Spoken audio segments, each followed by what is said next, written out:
ತಂದೆಗೆ ಇದ್ದ ಒಬ್ಬಳೇ ಮಗಳನ್ನ ಅದ್ದೂರಿಯಾಗಿ ಮದುವೆ ಮಾಡಿಕೊಟ್ಟಿದ್ರು. ಆದರೆ ಮದುವೆಯಾದ ಒಂದೇ ತಿಂಗಳಲ್ಲಿ ಅವರ ಜೀವನದಲ್ಲಿ ಬಿರುಗಾಳಿ ಎದ್ದಿತ್ತು.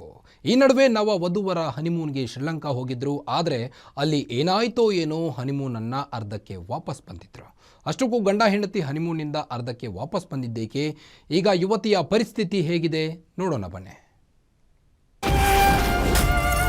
ಹನಿಮೂನ್ ನಂತರ ಸಾವಿನ ಕದ ತಟ್ಟಿದ್ದ ನವ ವಿವಾಹಿತೆ. ಮದುವೆಯಾದ ಒಂದೇ ತಿಂಗಳಲ್ಲಿ ಬದುಕಲ್ಲಿ ಬಿರುಗಾಳಿ. 26 ವರ್ಷದ ನವವಿವಾಹಿತೆ ಗಾನವಿ ಆತ್ಮಹತ್ಯೆಗೆ ಯತ್ನ.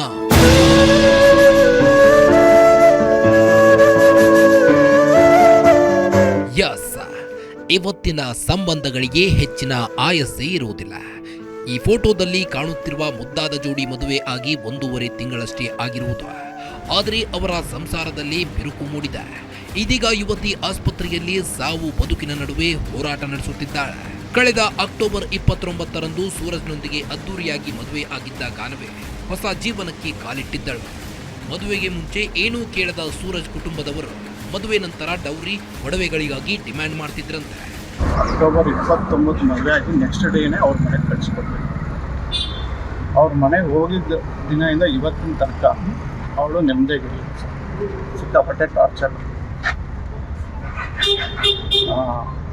ಏನು ಟಾರ್ಚರ್ ಅಂದರೆ, ನಿನ್ನ ಹತ್ರ ಎಷ್ಟು ಒಡವೆ ಇದೆ, ಯಾವಾಗ ತೊಗೋಬರ್ತೀಯಾ, ನಿನ್ನ ಹೆಸರಲ್ಲಿ ಏನು ಆಸ್ತಿ ಇದೆ, ಅದನ್ನು ಯಾವಾಗ ತೊಗೋಬರ್ತೀಯ.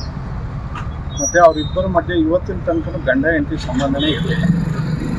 ಅದು ಇಂಪಾರ್ಟೆಂಟ್. ಅವಳು ಕೇಳಿದಾಳೆ, ಅದನ್ನು ನೀನು ಯಾಕೆ ಕೇಳ್ತೀಯ, ನನ್ನ ಇಷ್ಟ, ನೀನು ಯಾವಾಗ ಇದೆಲ್ಲ ತೊಗೊಬರ್ತೀಯ, ನಾನು ಆಗ ಯೋಚನೆ ಮಾಡ್ತೀನಿ. ಅಲ್ಲಿ ತನಕ ನಮ್ಮ ತಾಯಿ ಹೇಳಿದ್ದಾರೆ, ನಿನ್ನ ಸಂಬಂಧ ಇಷ್ಟೇ. ಮದುವೆಯಾದ ನವದಂಪತಿ ಶ್ರೀಲಂಕಾಕ್ಕೆ ಹನಿಮೂನ್ಗೋಸ್ಕರ ಹೋಗಿದ್ರು. ಅಲ್ಲಿ ಅದೇನಾಯ್ತು ಗೊತ್ತಿಲ್ಲ, ಅರ್ಧಕ್ಕೆ ಹನಿಮೂನ್ನಿಂದ ವಾಪಸ್ಸಾಗಿದ್ದಾರೆ. ಈ ಬಗ್ಗೆ ಗಾನವಿ ಕುಟುಂಬಸ್ಥರು ಸೂರಜ್ನನ್ನ ಪ್ರಶ್ನೆ ಮಾಡಿದಾಗ, ನಿಮ್ಮ ಮಗಳನ್ನ ನಿಮ್ಮ ಮನೆಗೆ ಕರೆದುಕೊಂಡು ಹೋಗಿ ಅಂತ ಆವಾಜ್ ಹಾಕಿದ್ನಂತೆ.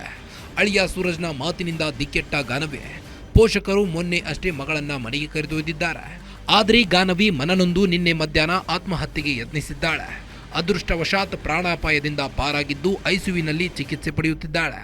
ನಿನ್ನೆ ಅದಾದಮೇಲೆ ನಾವಿಲ್ಲಿ ಹಾಸ್ಪಿಟಲ್ ಕರ್ಕೊಂಡ್ಬಂದ್ರೆ ಇಲ್ಲಿಂದ MLC ಆಯಿತು, ಪೊಲೀಸರು ಮತ್ತು ಪೊಲೀಸರು ಬಂದು ಇಲ್ಲಿ ಮಾಜರ್ ಮಾಡಿ ಹೋದರು. ಅದಾದಮೇಲೆ ನಮ್ಮನ್ನು ಕರೆದು ನಾವು ಹೋಗಿ ಕಂಪ್ಲೇಂಟ್ ಮಾಡ್ತೀವಿ. ಸೊ ಕಂಪ್ಲೇಂಟ್ ಆಗಿದೆ, FIR ಆಗಿದೆ. ಆಮೇಲೆ ಈ ಥರ ಏನು ನಡೆದಿದೆ ಅದೆಲ್ಲ, ಯಾಕಂದರೆ ಹುಡುಗಿ ಅದನ್ನೆಲ್ಲ ಬಂದು ಅವರ ತಂದೆ ಹತ್ರ ಮತ್ತು ಅವರ ತಾಯಿ ಹತ್ರ ಎಲ್ಲ ಹೇಳಿದ್ದಾರೆ. ಆ ಹುಡುಗಿ ಏನೇನು ಹೇಳಿದ್ಲು ಅದೇ ರೀತಿ, ಮತ್ತು ಇವರು ಅವ್ರ ಮನೆಗೆಲ್ಲ ಹೋಗಿದ್ರು. ನಮ್ಮ ಎಕ್ಸ್ಪ್ಲೇನ್ ಮಾಡಿದಂಗೆ ಅವ್ರ ಮನೆಗೆಲ್ಲ ಹೋದಾಗ ಅಲ್ಲೇನು ನಡೀತು ಇನ್ಸಿಡೆಂಟು ಅಂತ ಹೇಳಿ ಅದ್ರ ಮೇಲೆ ಒಂದು ಕಂಪ್ಲೇಂಟ್ ಕೊಟ್ಟು ಅದು FIR ಆಗಿದೆ ಸರ್. ಸೊ ಡಾಕ್ಟರ್ ಬಂದ್ಬಿಟ್ಟು ಹುಡುಗಿ ಕಂಡೀಷನ್ನು ಕ್ರಿಟಿಕಲ್ ಇದೆ ಸರ್. ಇನ್ನೋಸೆಂಟ್ ಸರ್ ಆ ಹುಡುಗಿ, ಪಾಪ ಹುಡುಗಿ ಥರ ಆಗಿರೋದು ನಮ್ಮ ಫ್ಯಾಮಿಲಿಯಲ್ಲಿ ಯಾರಿಗೂ ತಡೆಯೋಕ್ಕಾಗ್ತಿಲ್ಲ ಸರ್. ಇನ್ನು ಘಟನೆ ಸಂಬಂಧ ಗಾನವಿ ತಂದೆ ರಾಮಮೂರ್ತಿನಗರ ಪೊಲೀಸ್ ಠಾಣೆಗೆ ದೂರು ನೀಡಿದ್ದು, ವರದಕ್ಷಿಣೆ ಕಿರುಕುಳ, ಆತ್ಮಹತ್ಯೆಗೆ ಪ್ರಚೋದನೆ ಸಂಬಂಧ ಪ್ರಕರಣ ದಾಖಲಾಗಿದ್ದು, ಇದೀಗ ಗಾನವಿ ಸಾವು ಬದುಕಿನ ನಡುವೆ ಹೋರಾಟ ನಡೆಸುತ್ತಿದ್ದಾಳೆ. Ajay Gowda, crime bureau, guarantee news, Bengaluru.